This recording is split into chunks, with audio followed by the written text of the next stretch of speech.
Now, I knew that 2020 was bad.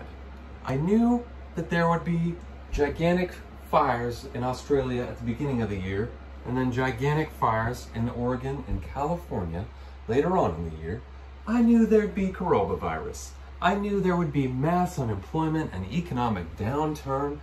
I knew that the only presidential candidates would be a chubby Cheeto who denies racism and also climate change, and an old Elmer Fudd guy who goes, who is the only hope for the Democratic Party at the moment, and then a rapper who is occasionally good, but mostly just has wildly public manic episodes. Yeah, I knew all that was going to happen in 2020, but are you telling me all that and the VHS boy is not going to be doing any new posts? He disappeared in July! I can handle everything else, but if you're telling me that I'm not going to get that premium VHS boy content, I'm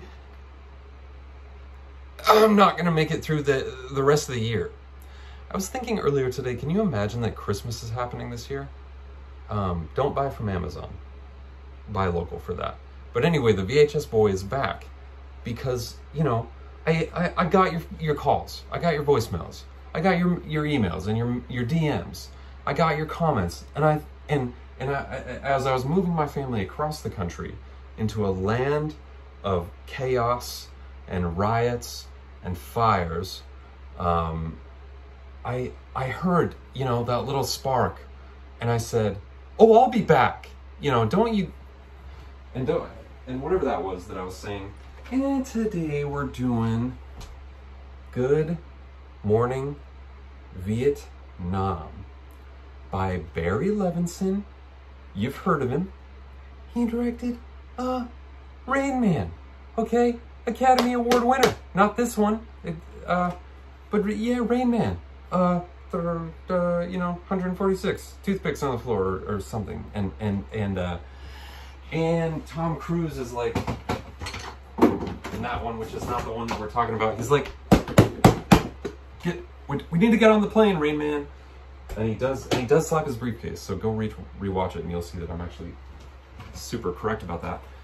But this one, okay, Good Morning Vietnam, I'd never seen this. This is from 1987, 86 or 87, it's not printed here, you know. And this was soon after Robin Williams, I'm not going to get that down, it was after one of his big comedy specials at the Met. Anyway, he was in top form. At the time, reviewers were saying this is the role he was born to play, except they were wrong because the genie in Aladdin is the role that he was born to play. But anyhow, this one is quite good, and you can sense in the plot, or not even the plot, but in the sort of rhythm of how the movie plays out, that there were a handful of moments where they were just teeing him up to riff like crazy and to go wild and to do his thing. And I forgot to mention I got a haircut, okay? Yeah. You're used to seeing VHS boy with this long scraggly hair, but I'm getting myself together, all right?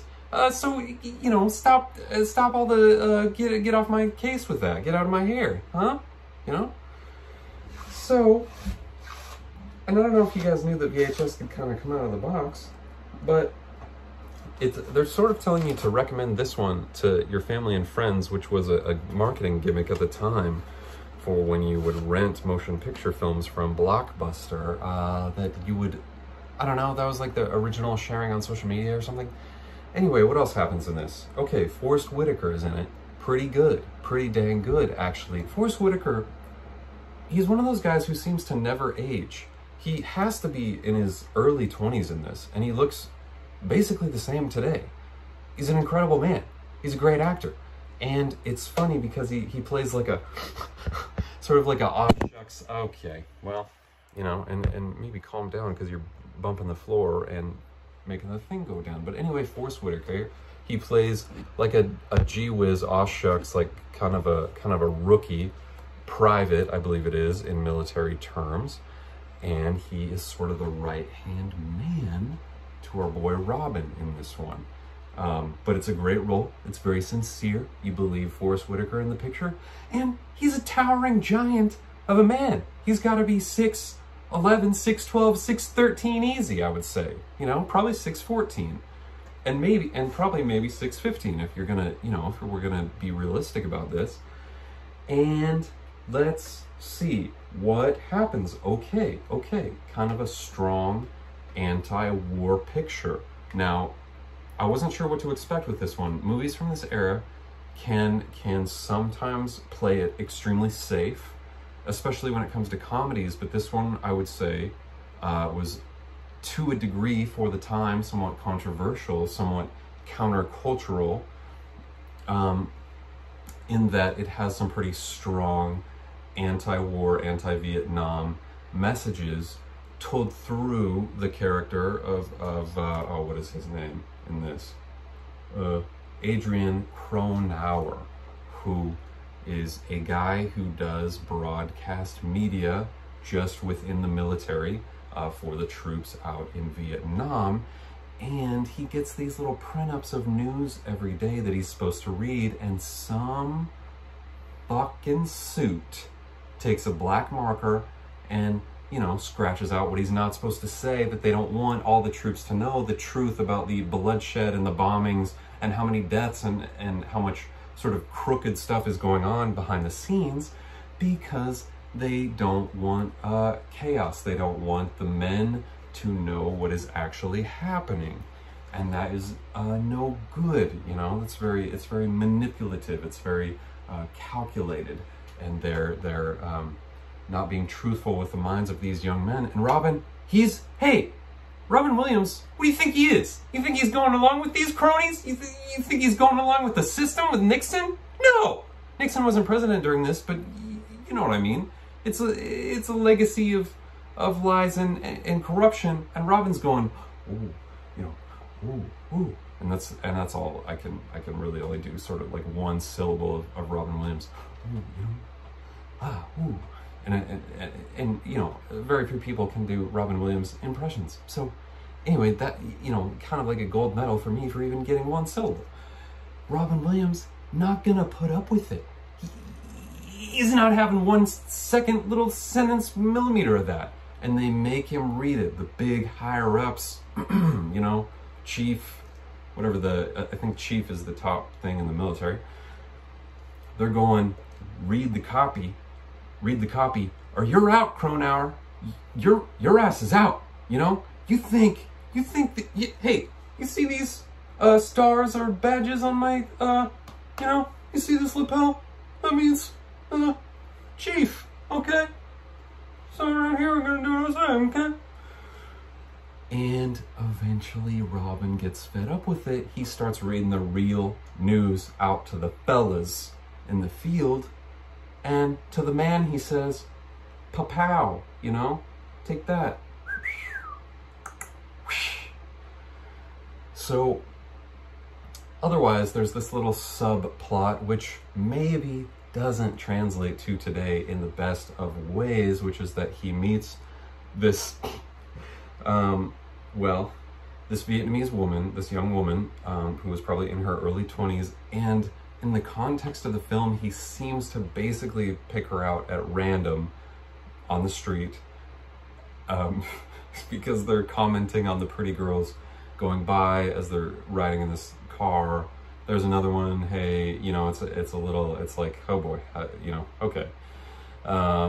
And he chooses one at random basically to pursue, and then ends up having this little romantic subplot through the film, which is just a little like, because it's basically just toxic masculinity at play, of which I've never been a part, so, you know, I'm kind of like, I've always been like kind of a feminist at heart. So anyway, and let's get away from that as soon as possible. And but anyway, you know, it's in other words, it's kind of like this came out at the time that it did. I think we can forgive this for existing in the period of time that it did. Robin Williams wasn't a creep. He was actually, he hangs out with his the girl's grandma and her whole family, and it's fine. And he's honest with her. He's like, hey, I'm a soldier. You are Vietnamese. This ain't happening, girlfriend. And, you know, they're just pals, and then her brother gets hurt or something. and then some other hijinks occur. But anyhow, so I would say on this one, you know, is it groundbreaking? No.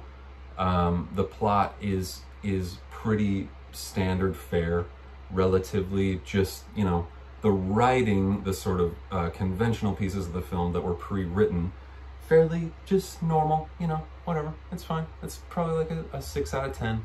But Robin Williams, of course, was a powerhouse, lightning strike talent who was 1 in a million. And so his sequences, it's almost like you could look up a YouTube supercut of all the moments of Robin Williams just going off in this, because he's great. There's a ton of impressions, he sings, he goes wild, and you can tell, the kind of sweet part is that you can tell he is cracking up the cast members who are on camera with him, and they're laughing as their characters, but they're also kind of just laughing as people because he was so, you know, infectiously funny.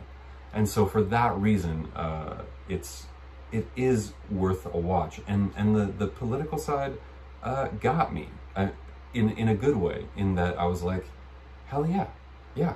The message that they're sending strangely still applies to today in some ways, about censorship, about honesty, about truth, and I dig it. So yeah, I'm glad I watched it at age 32. Had never seen this one, and that is about all about that. Touchstone Home Video. Now Touchstone has a gravestone, because they as a company are dead. Thank you for watching. Yeah, it's VHS Boy PDX, baby. Yeah, I'm breathing smoke. It's where I live now. I'm a haircut guy now, okay? So, you know, glad to be back and all that, so.